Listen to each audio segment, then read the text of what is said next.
Niko na Ethiopian Tycoon mwenyewe hapa. Jamaa kuuza smocha.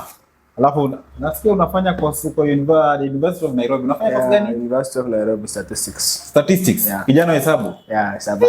Congratulations man bwana. Kazi safi hapo. Hata kama unauza smocha lakini hesabu haiwezi kutoka, si ndio? Hesabu haiwezi nitoka. Hayo iko poa man. Akili. Yeah. Of late tumerealize Moyale bana, mabasi ni kuingia mpya. Mpya kila mwaka, kila miezi. Mwaka gani? Sasa hivi ni mwezi. Sasa hivi baada iko ngapi tena? 11. Almost 10 bwana. Yeah. Ampani.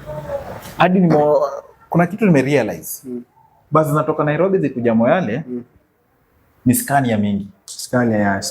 Scania tukianzia kampuni ni gani? Kampuni ni kuna Mabruk, kuna Liban, kuna Salama, kuna Abuya, Abyssinia, Royal, Sores, Barreto. Gari nyingine ya waki? Star, Liner, 10. Hizo ni 10. Yeah. Na zote za majority zinatumia Scania. Yeah. Yaani wasa huko juu ya moto ni Scania. Scania after Scania. But nimeona wameintroduce MAN.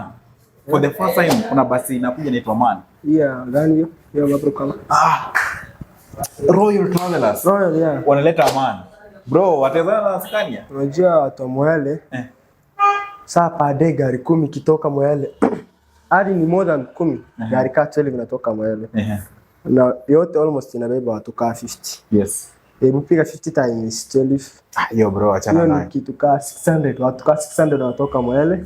Watu ka 600 wanaingia Moyale. Si ni mtaa kubwa bana. Ni kubwa sana. Ni kubwa bro. Tunaenda kwa kama Nairobi. Business center ya kabisa. Ni kama iko kwa border. Yeah, reason ni. Alafu umai realize kwamba Nairobi watu wanaingia Nairobi per day. Ni wangapi?